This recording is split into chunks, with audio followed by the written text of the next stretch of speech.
Hello guys, अस्सलाम वालेकुम। मेरा नाम है असद अली और मैं आपके लिए लेकर आया हूँ एक बहुत ही प्यारी वीडियो जिसमें हम ये जानने की कोशिश करेंगे कि हम माँ बाप का हक़ ज़्यादा है या बीवी का। तो ये जानने के लिए हम देखेंगे आज की तारक मसूद साहब की वीडियो, मुफ्ती तारक मसूद। तो अपना वक्त ज़ाया किए बगैर चलते हैं अपनी वीडियो की तरफ। मुफ्ती साहब के YouTube चैनल्स को सब्सक्राइब कीजिए। आस्क मुफ्ती तारिक मसूद। वालिदैन और बीवी में ज़्यादा हक़ किसका है? बेटे का ज़्यादा करीबी रिश्ता किसके साथ है, वालिदैन के साथ या बीवी के साथ? यानी ज़्यादा तवज्जो वालिदैन की तरफ डाले या बीवी बच्चों की तरफ? बिनते खलील अहमद इंडिया से। ओए होए होए, देखें हक़ तो वालिदैन का बहरहाल ज़्यादा है, उन्होंने जना है, उनके एहसानात बेपनाह हैं, इसमें तो दो राय नहीं हो सकती। और तवज्जो भी वालिदैन ही की तरफ ज़्यादा देनी है, यानी वालिदैन को बीवी पे तरजीह देनी है।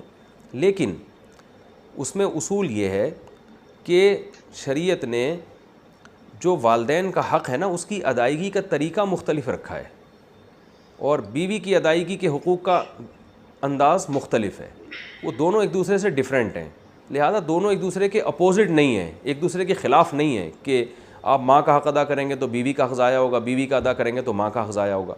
इसकी मिसाल ऐसे है कि जो है कोई आपसे पूछे कि भाई क्या नाम है, बेटे का हक़ ज़्यादा है या बेटी का, तो भाई हक़ तो दोनों का बराबर है, लेकिन दोनों की हक़ की अदायगी में फ़र्क मुख्तलिफ है।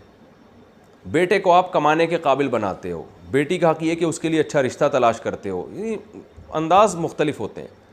भाई का हक़ अलग तरीके से अदा किया जाता है, बहन का हक़ अलग तरह से अदा किया जाता है। तो यहाँ भी यही है कि वालिदैन का जो हक़ अदा किया जाएगा वो ये कि उनको तकलीफ़ से बचाया जाए। बाकी टाइम ज़्यादा किसको दिया जाता है? वो बीवी को दिया जाता है, इसलिए कि वालिदैन को आपके ज़्यादा टाइम की ज़रूरत नहीं होती, क्योंकि अल्लाह ताला ने दो दिलजोई के लिए पैदा किया, वो मियाँ बीवी को एक दूसरे की दिलजोई के लिए पैदा किया, तो वो एक दूसरे से टाइम मांगते हैं। माँ बाप ज़्यादा टाइम नहीं मांगते, आप 24 घंटे में थोड़ी देर भी वालिदैन के पास बैठ जाएंगे तो वो खुश हो जाते हैं। वो नहीं चाहते कि हर वक्त चिपक के ही रहो, हमारे साथ ही रहो हर वक्त। तो इसलिए वालिदैन को अक्सर लोग अपने वालिदैन को सफ़र में अपने साथ नहीं लेके जाते, घूमने फिरने जाते हैं तो बीवी को लेके जाते हैं। तो इसलिए कि बीवी के हुकूक़ में ये चीज़ दाखिल है। कुरान में भी अल्लाह ने इरशाद फरमाया व साहिबतिही व बनीही, कुरान में अल्लाह ने बीवी को साहिब कहा है। साहिबा का माना साथ रहने वाली, तो साथ रहने वाली क्योंकि वाइफ है तो टाइम आम तौर पर उसको ज़्यादा दिया जाता है। और ये इसमें वालिदैन की हक़ तलफ़ी नहीं है, क्योंकि वालिदैन को औलाद से ज़्यादा टाइम चाहिए भी नहीं होता। हाँ, बिल्कुल ही आप वालिदैन को टाइम नहीं दे रहे तो एक अलग बात है, वो फिर जुल्म में आ जाता है। इसी तरह ख़र्चा जो है, क्योंकि वालिदैन ख़र्चे के मोहताज नहीं होते, क्योंकि आपके वालिद भी कमा रहे होते हैं जो आपकी माँ पे ख़र्च कर रहे होते हैं, अपनी वाइफ पे यानी ख़र्च कर रहे होते हैं। तो लिहाजा आपके ज़िम्मे ये नहीं होता कि अपनी माँ पे ख़र्च करें आप, क्योंकि वो आपके वालिद के ज़िम्मे और वो उन्होंने को खिला रहे होते हैं वो, या आपकी वालदा की पेंशन आती है या आपकी वालदा जॉब करती हैं। जबकि बीवी का ख़र्चा जो है वो मर्द के कंधों पर अल्लाह ने डाला है। तो इस लिहाज से इंसान ये हो सकता है कि माँ बाप को ना दे रहा हो, बीवी बच्चों को खिला रहा हो, तो इसमें कोई गुनाह नहीं है। गुनाह जब होगा जब माँ बाप जो हैं वो उनका कमाने का कोई ज़रिया नहीं है। तो ऐसी सूरत में आप बीवी बच्चों को खिला रहे हो, माँ बाप को नहीं खिला रहे हो, तो आपको बहुत सख्त गुनाह होगा। ऐसी सूरत में आपको हुक्म है कि आप दोनों को खिलाओ। फिर आप किसी की वजह से किसी को महरूम नहीं कर सकते। आप अगर आपके पास आमदन कम है तो डिवाइड करो आप उसको। तो ये कहना यानी वक्त में हो गया ज़ौजा का हक़ ज़्यादा है और रात गुजारना ज़ौजा का हक़ है। आप अगर वालदा के साथ नहीं सोते, बाप के साथ नहीं सोते, आप बीवी के साथ सोते हो, तो फिर ऐसी सूरत में आपकी वालदा अगर आपको ताना देती है कि भाई मैं चाहती हूँ कि मेरे घर में तू आके सोया, अगर तू बेगम के साथ जाके सो रहा है तो माँ का हक़ तो ज़्यादा है, तो माँ का ये ताना गलत होगा। इसलिए कि माँ का हक़ अगरचे ज़्यादा है, लेकिन ये वाला हक़ माँ का सिरे से है ही नहीं।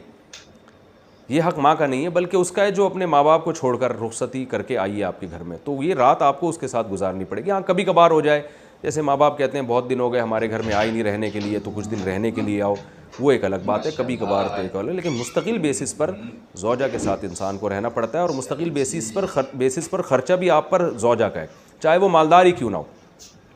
वालिदैन अगर मालदार हैं तो आप पर वालिदैन का ख़र्चा लाजिम नहीं है, लेकिन बीवी करोड़पति भी क्यों नहीं हो, फिर भी शौहर के ज़िम्मे उसका नान नफ़का है, क्योंकि वो अपना घर छोड़कर आपके घर में बाउंड हुई है इसी बेस पर कि अब नान नफ़का आपने उसका उठाना है। तो ये चंद चीज़ें हैं। तो फिर आप कहेंगे फिर वालिदैन का हक़ ज़्यादा कैसे हो गया? हक़ ज़्यादा ऐसे हो गया कि जो वालिदैन के हुकूक़ हैं ना आपके ऊपर, जो वाजिब हुकूक़ हैं, उनकी हक़ तलफ़ी आपने अगर की तो आपको गुनाह बहुत ज़्यादा होगा। بیوی کے حقوق کی حق تلفی کی تو گناہ ہوگا، مگر اتنا نہیں ہوگا جتنا والدین کو ستانے کا گناہ ہوتا ہے. اس لحاظ سے والدین کا حق زیادہ ہے. اور مباح چیزوں میں والدین کا حق زیادہ ہے. مباح کا مطلب وہ کام جو آپ پر واجب نہیں ہے، اس میں بیوی ایک کام کا حکم دے رہی ہے، والدین اس کے خلاف، تو پھر آپ کو والدین کی بات ماننی ہے. مثال کے طور پر ہفتے کے دن جناب آپ کی ماں کہہ رہی ہے کہ بیٹا مجھے جو ہے نا وہ آج ذرا تھوڑا سا پارک میں گھما کے لے آؤ، میری طبیعت خراب ہو رہی ہے، مجھے ڈاکٹر نے چہل قدمی کا حکم دیا ہے. ادھر بیگم صاحبہ کہہ رہی ہیں جی ہفتے کے دن تو ہم فلاں جگہ انوائٹیڈ ہیں، آپ فلاں جگہ میری رشتہ داروں کے یہاں آپ جاؤ گے. تو ایسی صورت میں پھر آپ کو ماں کا حکم فالو کرنا پڑے گا، اس لیے کہ اس کی ضرورت کو آپ نے پہلے مد نظر رکھنا ہے. بیگم کو آپ بول دیں بھائی بیگم دیکھو میری اماں کی طبیعت خراب ہے، اماں نے بولا ہے پارک میں لے کے جاؤ مجھے اور واکنگ کراؤ تھوڑی سی، تو پھر میں ان کو ٹائم دوں گا. آج اپنے رشتہ دار کو آپ تھوڑا سا گول کر دیں، ٹوپی کرا دیں آپ ان کو. تو ایسے جو یہ چونکہ جائز ہے نا، گھمانا پھرانا کوئی واجب تو نہیں ہے، تو یہ جائز ہے. اسی طرح مثال بیگم کہہ رہی ہے مجھے حج کرا کے آؤ، آپ ماں بھی کہہ رہی ہے حج کراؤ، تو پھر ماں کا حق یہاں پہ زیادہ ہے کیونکہ حج کرانا آپ پر واجب نہیں تو ہے. یہ تھی آج کی ہماری مباح ویڈیو. چیزوں میں پھر امید ہے ابا آپ اماں کو لوگوں کو مقدم اچھی رکھا لگی جائے. ہوگی. اگر اچھی لگی ہے تو پلیز لائک اور سبسکرائب کریں ہمارا چینل تاکہ آسک ہماری مفتی ویڈیو طارق آپ تک مسعود. پہنچتی رہے.